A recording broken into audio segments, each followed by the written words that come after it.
Welcome back. We are Gentlemen United, and you are in the man cave. While serving time in the state of California, Nicholas Hernandez was told that he was being sued for child support. Forensic DNA tests showed he was not related to the child. Even though the state knew exactly where he was, they did not allow him to show up for his court date to defend himself. He was then told that because he did not show up, he was a dad by default, and that the court would not look at his DNA test results. He had a job waiting for him when he was released after serving his time, but his paycheck was so heavily garnished, he can't pay his rent and he can't feed his family. Trigger warning. If talking about men's issues like paternity fraud offends you, I invite you to stop watching right now and go on to the next YouTube clip. This may be too much for some to handle. Okay, with that out the way, let's go on. Joining me is Nicholas Hernandez, and of course, you, our viewers. I'm Sean Best. Hey, Nicholas, how you doing? Doing good. How about yourself? I'm doing well, man. Thank you very much for joining us. I want to make certain that people hear your story and hear the various different ways that men can get trapped in the paternity fraud scenario. Your situation is very unique, but I'm sure a lot of men are experiencing this one. So let's get this one going. Nicholas, tell us about your story. First, let's start off with why were you incarcerated, and did you have a relationship with a woman that is suing you for child support? I was incarceration for mistakes that I had made at a young age. This happened back in 2004. I got caught up doing some cultivation, man. I did my time for that. While serving time, I did not have a relationship with this female. We weren't boyfriend, girlfriend. It was just a point to where she was at a party, you know what I mean? And she did her thing and kind of led to what's going on today in my life. Just by someone pointing the finger and saying a name, got me in the trap. Wow. Basically, I got caught up, as I was serving my time, I also got served paperwork for child support regarding a child that I never even knew that was alive. So let me ask you this question. Have you ever seen this child? I mean, does the mother know who the real father is, and does he know that he's the real father?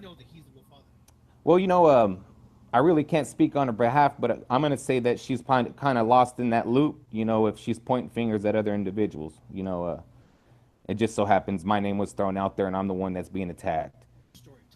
Tell me the story. Okay, so basically, back in 2004, like I said, I got caught up, do some mistakes that, had occurred in my life at the point in time. Sent to jail.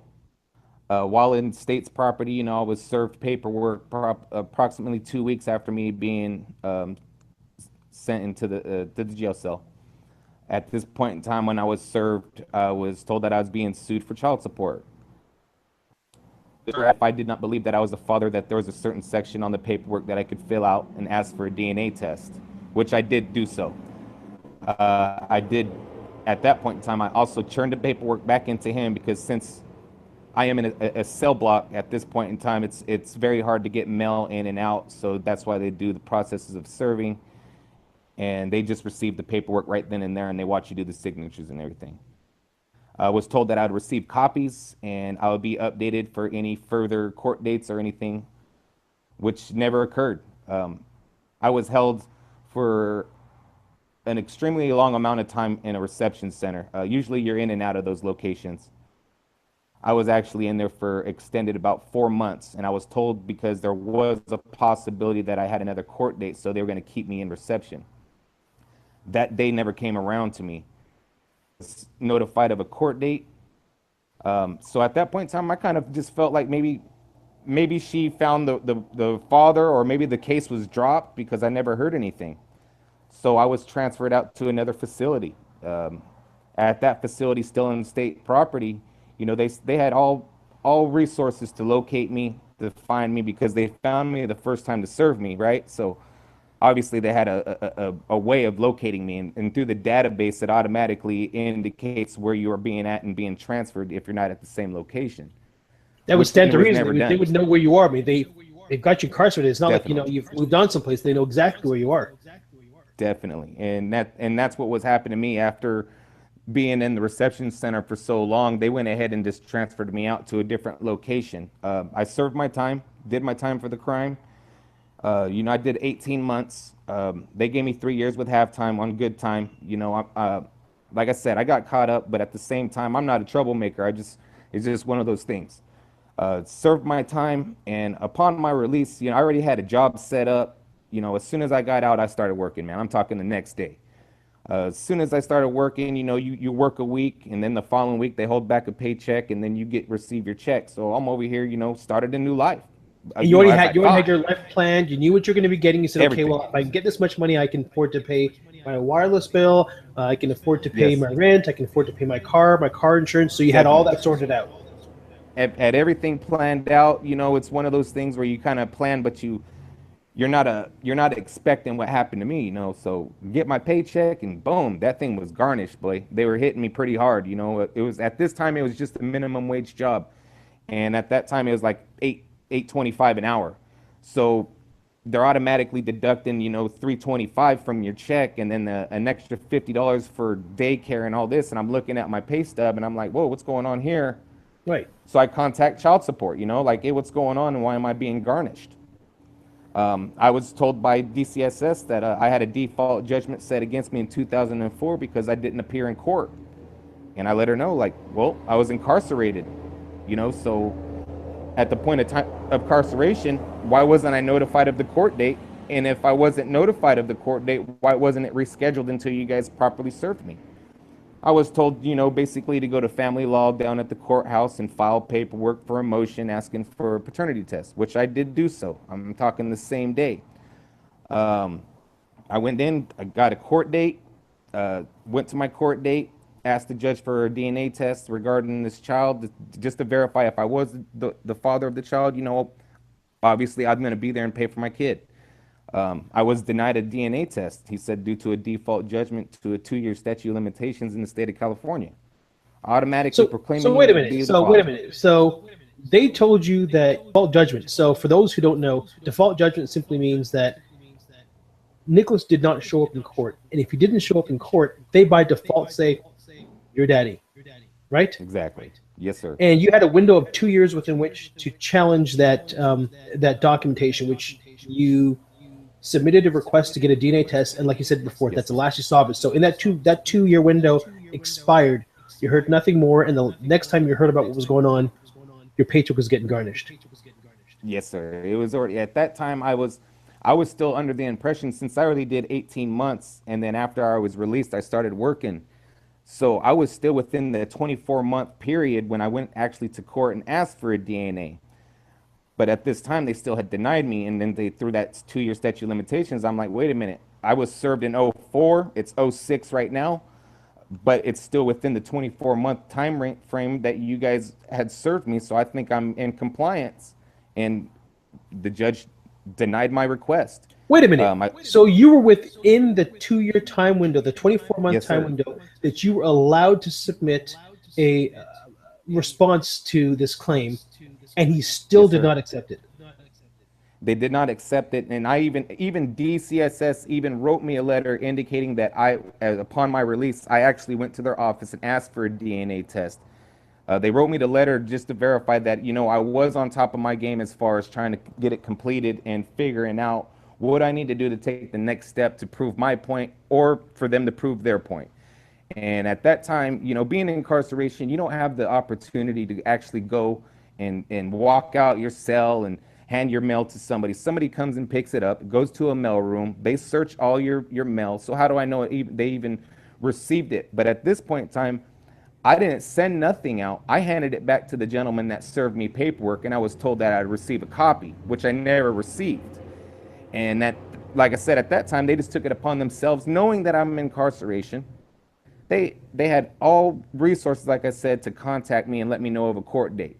And at that point in time, they'll send you through the whole process of putting you on the bus and transporting you, because in their mind, they don't really know what the case is. They just know that there's a court date, and Right. they never So did let me that ask for you a me. question. If there was a court date for any other reason, specifically to your case, other than the child support situation, so for the reason that you were incarcerated, and there was a court date, I would presume that they mark down the court date, they arrange transportation, they get you to the court, so they do this anyways. Yes, In this particular yes. situation, they did not do this. That's what you're saying.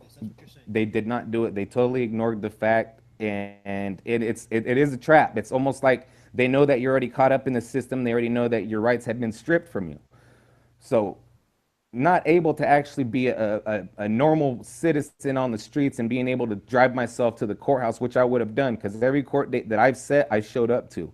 So it automatically shows that I'm doing what I need to do to try to fix the situation. But it's out of my hands when you're in state property. At that time, it's just one of those things where you kind of rely on the system to make sure that everything's being processed properly. And in this case, it's not. I think it's a straight up trap, man. It really is. It's a man-made design for people to fail, not to show up just so they can get a default judgment. So I'm thinking so their quotas could stay up, because they are funded by the federal government. And it's like if we fund you guys, we want you to keep up with this ability to go ahead and bring people and cases in like this, knowing that we have no rights or no way of or means of getting transportation to there without the help of the state. Right, and for those who are watching who don't understand what Nicholas just said, each of the states receives funding annually from the federal government, and the funding is to fund their child support services program. However, there's a catch.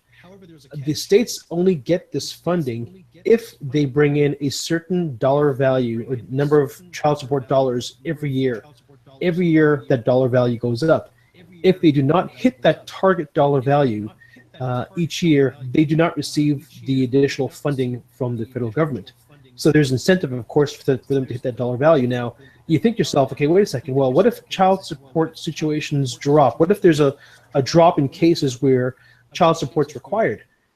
How does that change their target? Well, obviously it doesn't change their target. So then that stands to reason that they have to find people to now charge for child support. And whether you actually are the father or not, clearly in Nicholas's case and the other cases you've seen in the other parts of the shows that I've produced, doesn't really matter. They're not particularly concerned whether you're related to that child or not. They just want to get money from somebody, and that's what happened in Nicholas' case. So Nicholas, tell me now what's happening in your life now. How is this affecting your life? Oh man, it's a roller coaster ride, that's for sure. It's emotional, it's stressful. It's to the point to where like you nailed it earlier. I can't pay my rent. There's times where I can't afford the food. And it's to the point to where even though I do have good paying jobs and I should be able to support my family without no issues because I do go to work every day, it's being basically, it's slavery because it's like you go to work, you pay for it. And if you get a pay raise, guess what? We want more money from you. And at the same time, while you're doing that, if you got 401k, I want your 401k. And if your company supplies Medi-Cal, we want that too. So at first it started out with just the normal child support payments. Before you know it, my company allowed me to get health care. Now my kids don't even have this type of health care because with the money that's being taken away from me, it's going directly to the other party. I'm not able to support my family. And I got four children of my own. One of them's 18. I got a 3-year-old, a 2-year-old, and a 6-month-old. So you have basically little kids, and because you're being garnished by so much out of your paycheck, you can't afford to get health insurance for your own children, the ones that are biologically your children. For real. And it's to the point to where it's knowing that you're doing your job, knowing that you're working, knowing that you're supposed to be getting a paycheck to support your family, but at the end of the week, it's being taken away from you for somebody else that you have proof that is not your child, and you're being forced, literally forced. And if you don't want to make payments, well, we're going to take your license away. And then it just tumbles down from there. And that's a defect because I was one of those like, hey, it's not my kid. I'm not going to pay for it. So I would quit jobs. I'd literally quit jobs because I was trying to dodge this bullet until we can get it resolved through the court system. And every time I did a motion, I was constantly denied. I mean, to the point to where I did contact the mother and I asked her, hey, do you mind if we might be able to go get a DNA test for my own curiosity? She agreed to it. Boom. I get it. She writes me a letter saying, you know what, we're going to do this in front of a notary and I'm going to allow you to do a DNA test to verify if this is your daughter. Results come back 0.0% possibility of biological father. Okay, so I take that document, file another court date. bring it to the judge, and also DCSS was in the courtroom. Asked them to have that reviewed, and at that point in time, I wanted all but the judgment set against me be vacated. They denied it, and then they also denied for them to actually present the DNA test in the testimony. They wanted to totally ignore the true facts and just stick to their guns as far as the 2-year statute of limitations. So wait a minute. The mother of the child now, she conceded to you and said, "Listen, I I agree. Let's go ahead and get this DNA test." So she's basically giving Correct. the option of saying, "I'm not the father." Now, when Yes. she saw the results were still 0.00, was she still supporting you at that point in time? And so essentially what I'm trying to get at Yes. here is your barrier to getting justice, to be able to support your Yes, sir. family, is not the mother of that child. It is Correct. actually the court. It's the court system that I'm actually going after. The court system sets this trap, this man-made system that is designed to put people in debt. And at that time, I came to an understanding that it's not the mother. I mean, she's being allowed to do this. The courts are allowing it to happen. It's not her fault. Hey, if anybody's going to get some free money, they're going to go after it. So I understand that. But when you're fighting your case and you're showing proof that, you know what, look, I am not the father and I should not be being garnished and I should not be having to do this because it is hardship on my family and it puts me in a bind, puts me in a position to where I'm late charges on my rent, and to a point where I got to go to my friends and say, hey, can you guys loan me $100? I need to go get diapers. And it's one of those things where I shouldn't be doing that. I make pretty decent money for my kids to be supported by myself. And when I'm not able to do that, it puts me in an emotional state knowing that I'm getting paid Friday, but come Friday, guess what? I ain't gonna have no money to support you guys, and I don't know what's gonna happen. We got evictions, paying my rent, and it got so far behind to where even though they know what I'm going through and what I'm trying to fight for, they still need their rent money at the end of the month. And if I can't supply it, guess what? We got to let you go. And it's just like a job. If I can't perform because there's a lot of things weighing on my mind, because every day you go to work, you're like, the hours you put in, and you're knowing that it's already going to be taken. That's sad. Right. All that work you're putting in, you realize that all of it's going in a direction you have no control over. None, no control. And all you can do is just stick to your guns and hold your ground and try to fight the system, which, they're going to always come up with their little situations to where the judge even told me, I think I made a bad judgment against you, but in the state of California, I have to follow with the laws that were given. And he goes, and at this time, I still have to deny your motions. And knowing that he knows that it's wrong. He knows it. Still denied, still denied. What would need to happen next, legislatively speaking, to make the situation for you and other men and families in your situation right again? All right, so basically, I'm not reaching out for any type of sympathy for anybody to feel, bad about the situation. What I'm trying to do is educate and be educated, because I'm going to say there was a lot of men out here in the state of California that probably were in the system and caught up, doing whatever happened there. And they probably served paperwork as well. And, you start going to court and you're being denied so much, you kind of give up on the system. And at that point in time, you just go with the flow. Like, oh, you know what? I'll do it for 18 years. And after 18 years, I'll continue to pay for a child that isn't mine. I know that this is happening to other individuals. And by us speaking out, getting these people's stories, having them come forward. A lot of them don't have the resources or don't know what the knowledge as far as who to contact, who can I speak to that might be able to help me. And at this time, as far as us reaching out, we have other individuals that are going through it through different states, and I kind of watch everybody and kind of see what they're going through and what's being done, the processing and the serving the paperwork, and the main thing that happens to me when I do the family law thing, they're going to tell you must seek legal counsel. Well, how are you going to seek legal counsel if you don't have no money? Right. It's they're like not going to do it for free. catch-22. Go get a lawyer. I don't have money. Yeah, exactly. So now they already know that. Now that's another trap. Now they know that you're in a financial bind and you don't have the financial backing to go get somebody that has the knowledge in this field to actually help assist you. So now you're stuck. And then when you try to file the paperwork on your own and you don't know what you're filing or actually what you need to present to the courts, well, you're lost. You get so many denies it on your motions at the point to where they don't even want to let you file paperwork at this point in time until you do seek legal counsel. Right. And that's what's happening to me. Basically, it's like I can't afford a lawyer. I've talked to many lawyers, and I've had lawyers tell me, you know what, she's almost 18 years old. You just write it out. You got a couple more years, man. Yeah, just write it out. It'll be done. It'll be over. But it's not over. Write it out because while I my got kids are back pay. hungry. I owe $30,000. Gee Yeah, for whiz. sure. Yeah, I owe $30,000 in back pay.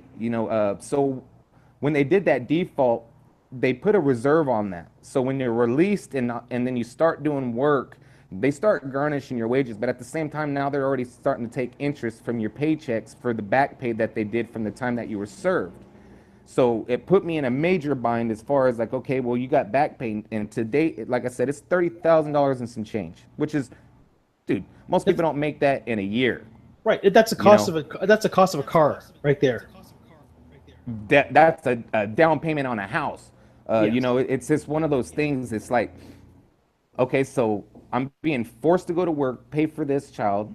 I'm being forced to make sure that all the health care and coverage and 401ks there sitting for the child.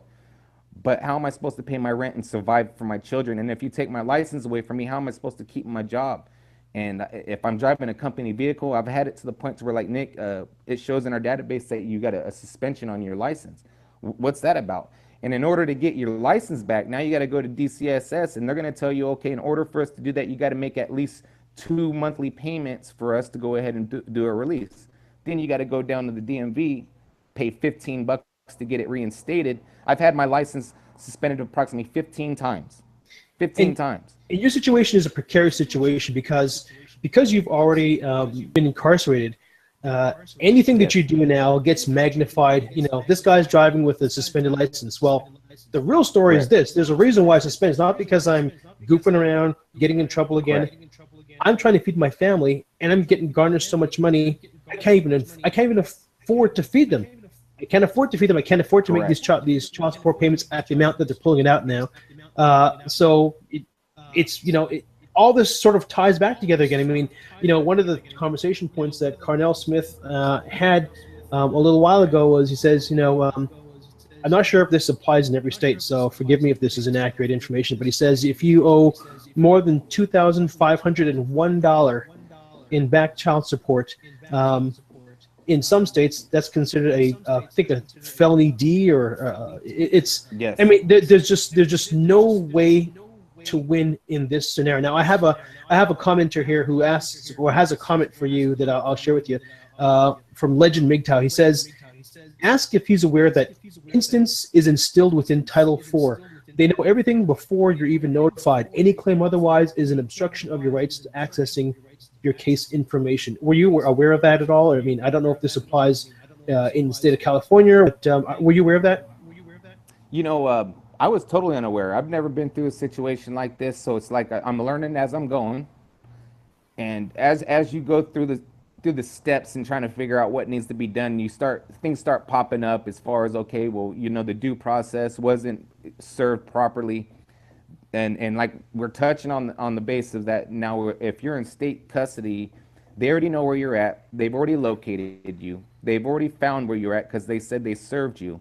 But as soon as you make a response, all of a sudden that paperwork's ghost.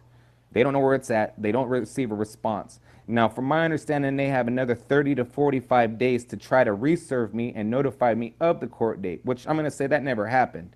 If they're going to, I actually had a woman in the DCSS say that she tried to serve me, but at that point in time, the residence, which would have been that I no longer lived at that residence. I was like, well, there's a database that you get into and you punch in my information and you will find me because I'm still in state custody and you guys are well aware of it. Right. Oh, well, we weren't aware of it because it looks like you paroled. Then my other case to that was, okay, well, even if I was paroled, which I wasn't, I have a parole officer. Exactly. My parole officer has my location, has my numbers, knows where to find me, because if they can't contact you, guess what? You do a violation, you go back, and I'm not trying to go back. They have to know where you are. You're right. You want them to know where you are. Yes, and at that time they could even have your probation officer serve you the paperwork if they really wanted to. But in this case, it's like all they got to do is throw out an address, and even if you don't live there, or maybe you lived there in the past and you're already maybe moved away or whatever the case was, all they got to say is that they made an attempt to serve you.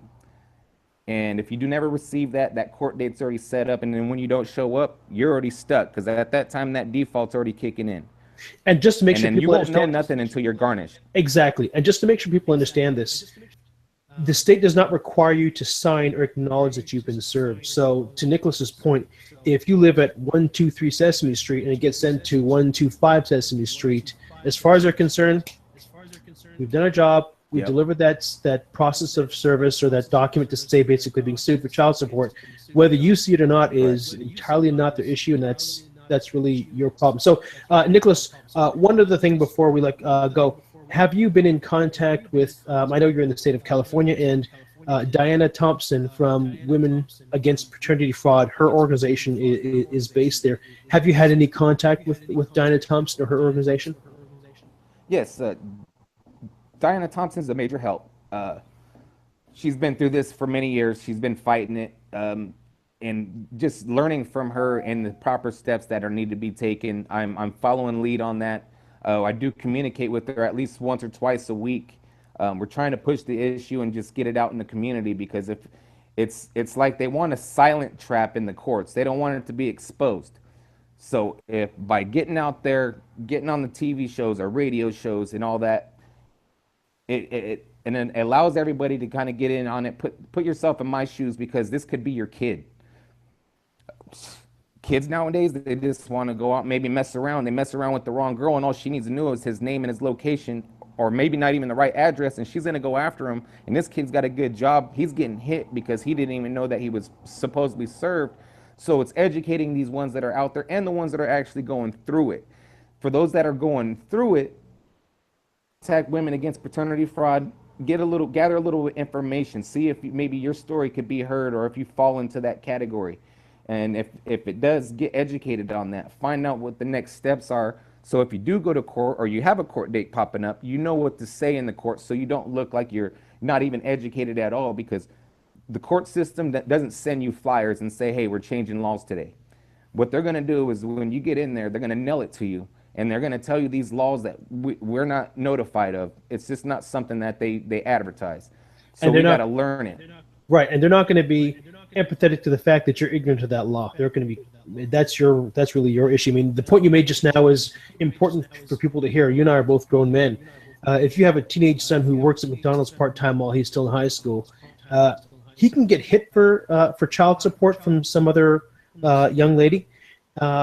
Proof of that, if DNA is in many cases it's not going to work if he's not notified with a sufficient time. And not only will they nail him for the little bit of money he's getting from flipping burgers at McDonald's, they're going to hit the parents for the rest of the child support. So that's how easily this can happen to anybody, and that's, I think, the point that you were trying to make. Okay, Nicholas, is there anything that you would like to plug before we wrap up here?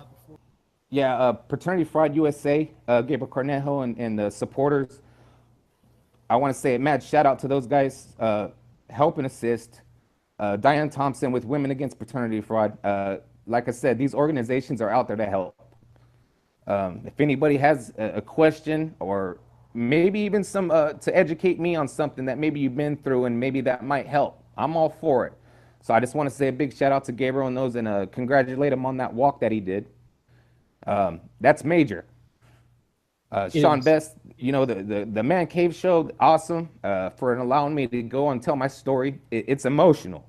Like you said before, the importance of getting this message out there is that the more people know about this, the harder it is for the courts to pretend that everything that's happening to people like yourself and millions of men around the country and around the Western world is legitimately happening. Once they go to the legislators, you call, you write, you email, whatever the case might be, and say, hey, this isn't affecting me, but it's affecting a friend of mine. How is this even possible? How are you doing this? It's the voice of the masses that's going to create change here. And the purpose behind having this show with you and with the other folks I had, with CJ Abernathy, with Thomas Coleman, with Gabriel Cornejo in Texas, is to raise awareness so people understand what's really happening here, and not just what's happening here to other people, how easily it can happen to you. This is about doing the right thing. So please go ahead and share far and wide. Anything else that you want to say, Nicholas, before we wrap up here? No, I just want to appreciate you for bringing me on and letting the communities around, anybody watching this, man, just let everybody be aware. This is not just in the state of California. This is nationwide at your side. They're everywhere, man. And the only way for us to beat it is for us to step up, and power is in numbers, man. The more people we can get to gather up, and the support we're going to win it. We will win. Nicholas, I appreciate it, man. I appreciate your sharing your story with us. I am honored to have had a chance to speak to you. You are doing all the right things. I know that not only do I feel for you and what's happening here, but I know the audience is feeling for you as well. So thank you for fighting the good fight, and for continue to fight the good fight. I know that there are a lot of people out there, like the Women Against Paternity Fraud and other groups, Paternity Fraud USA. There's disgusteddads.com. There are a myriad of groups out there that appreciate what you do. All right, if you enjoyed the show and want to see more, follow our Facebook page called The Man Cave by Gentlemen United. All of our shows, tons of additional content, and invitations to future shows are posted there. You can add to the conversation and suggest future discussion topics that you'd like to see us tackle. Please like, comment, share, and most of all, subscribe by clicking the Gentlemen United icon. I promise it's free. Thanks again for joining us in The Man Cave.